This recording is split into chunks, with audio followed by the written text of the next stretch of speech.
দেখেন ভুট্টা ভুট্টা নিয়ে আসলাম মার্কেট থেকে। আজকে একটা ভুট্টার রেসিপি হবে।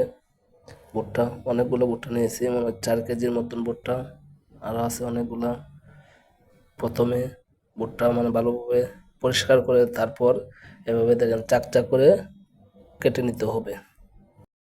কিছু আলু কাটলাম, আপনারা চাইলে আরো ছোট কাটতে পারেন, বড় কাটতে পারেন। আমি এই সিস্টেমে কাটলাম। ভুট্টার সাথে কিছু আলু দিব, ভুট্টা একটু ফ্রাই করে নিব। তখন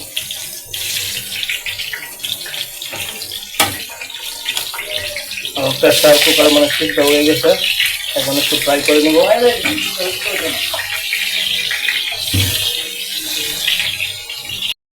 আলু ভাজা শেষ, আলু ভাজা শেষ হয়েছে। দেখেন আপনারা চাইলে আরো ভালো করে ফ্রাই করতে পারেন।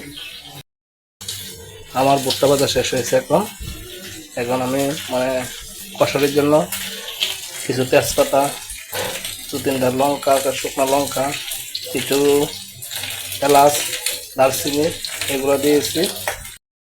এটির মধ্যে কিছু শুকনো মরিচ, আদা, এলাচ, দারচিনি, তারপর সব মিলে একটা মশলা।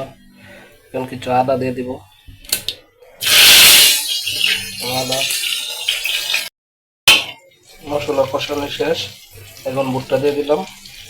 মশলা কষানো শেষ। হ্যালো গাইস, এতক্ষণ ভুট্টার সবজি শেষ হয়েছে রান্না হয়ে গেছে। একটু জিরা দিয়েছি, একটু মিক্স মশলা দিয়েছি, একটু দিয়ে দিলাম। ভুট্টার সবজি এতক্ষণ শেষ হয়েছে।